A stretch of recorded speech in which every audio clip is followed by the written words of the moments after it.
আর ডাকসু নির্বাচনে উৎসবমুখর পরিবেশ চলছে ঢাকা বিশ্ববিদ্যালয়ে। অনেকেই বিভিন্ন রকমের অভিনব কায়দায় তাদের প্রচারণা চালাচ্ছে। এর ভিতর আমাদের সাথে আছেন এজিএস পদপ্রার্থী রাকিবুল ইসলাম, যিনি একটি অভিনব লিফলেট তৈরি করেছেন। সেই লিফলেট সম্পর্কে আমরা একটু তার কাছে শুনবো। তার আগে আমি একটু আপনাদেরকে দেখানোর চেষ্টা করি। এই লিফলেটটি কিন্তু একদম পুরোপুরি পত্রিকার মতো হয়েছে। আমরা একটু তার কাছ থেকে জানার চেষ্টা করব।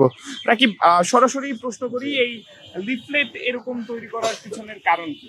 প্রথম কথা হচ্ছে, দেখেন এবার কম্পিটিটর অনেক বেশি, সো সেই জায়গা থেকে অনেকেই লিফলেট দিচ্ছে। সো আমি চিন্তা করলাম যে একটু ডিফারেন্ট কিছু করি, যেন আমার লিফলেটটা মানুষ একটু আগ্রহ সহকারে দেখে এবং এটা রেখে দেয়। সো সেই জায়গা থেকে আমি নিজে মার্কেটিংয়ের স্টুডেন্ট, আর সেই জায়গা থেকে আমি গেরিলা মার্কেটিং যে একটা কৌশল আছে, সেই কৌশলটাকে আমি ব্যবহার করেছি। আপনি দেখবেন যে লিফলেটের যদি সকলের লিফলেটগুলো দেখেন, প্রায় সবারটাই সেম কালার করা হয়েছে।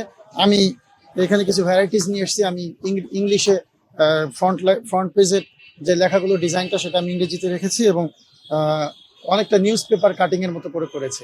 শুধু তাই নয়, আমার এই কৌশলটা অনেকেই পছন্দ করেছেন এবং আমার যে কালারিংটা, এটাও নিউজ প্রিন্ট কালারের ডিজাইনই করা। সো সবাই আগ্রহ সহকারে নিচ্ছেন। সো এটা আমার কাছে বেশ ভালো লাগে যে মানুষ অনেকে চেয়ে চেয়ে লিফলেট দিলেও বিরক্ত হয়, কিন্তু আমারটা অনেকে চেয়ে নিচ্ছেন।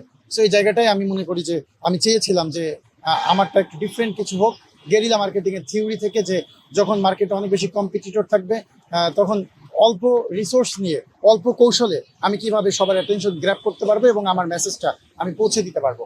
সো সেই জায়গা থেকে আমি আমার এই লিফলেটের যে ভ্যারাইটিস এবং যে ইউনিক, সেটা আমি বজায় রাখার চেষ্টা করেছি এবং আগামীতেও আমি যদি সময় পাই এবং এমন কিছুই নতুন কিছু নিয়ে আসবো। তাছাড়া আমার অপর পাটেও বাংলাদেশের একমাত্র স্মার্ট সিটি বসুন্ধরা এখন আরো নিরাপদ, আধুনিকতায় আরো এক ধাপ এগিয়ে।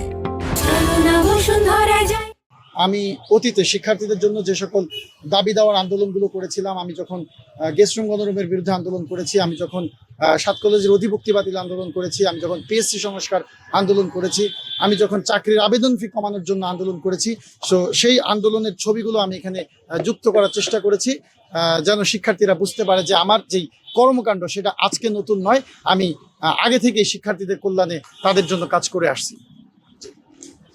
সম্প্রতি ডাকসুর নির্বাচনকে ঘিরে আদালতের রিট, শিক্ষার্থীদের বিক্ষোভ, এই যে ঘটনাগুলো চলছে, এর ভিতর আপনি আসলে কতটুকু আশাবাদী এই নির্বাচন নিয়ে?